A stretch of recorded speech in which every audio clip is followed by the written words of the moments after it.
ಮೊದಲಂತೆ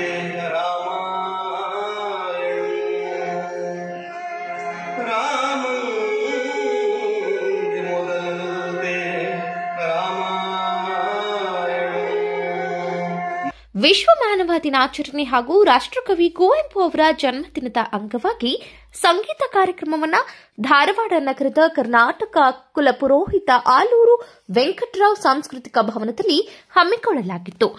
ಧಾರವಾಡ ಜಿಲ್ಲಾಡಳಿತ, ಕನ್ನಡ ಮತ್ತು ಸಂಸ್ಕೃತಿ ಇಲಾಖೆ ಹಾಗೂ ಜಿಲ್ಲಾ ಕನ್ನಡ ಸಾಹಿತ್ಯ ಪರಿಷತ್ ಸಹಯೋಗದಲ್ಲಿ ಈ ಕಾರ್ಯಕ್ರಮ ಆಯೋಜಿಸಿದ್ದು, ವಿಶ್ವಕ್ಕೆ ವಿಶ್ವ ಮಾನವ ಸಂದೇಶವನ್ನು ಕೊಟ್ಟಿರುವ ರಾಷ್ಟ್ರಕವಿ ಕುವೆಂಪು ಅವರ ಗೀತೆಯನ್ನು ಪ್ರಸ್ತುತಪಡಿಸಲಾಯಿತು.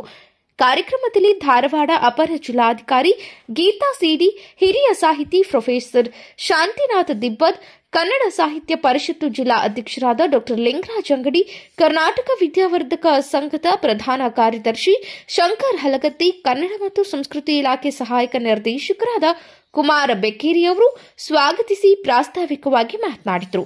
ಮೇಘಾ ಪಾಟೀಲ್ ನಿರೂಪಿಸಿ ವಂದಿಸಿದರು.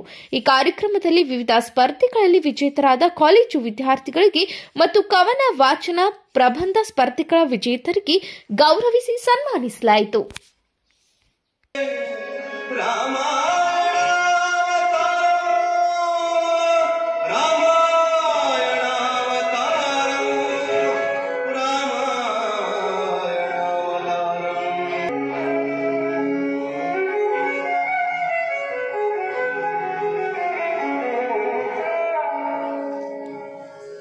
ಇದು ಕುವೆಂಪು ಅವರು ಕೊಡಲು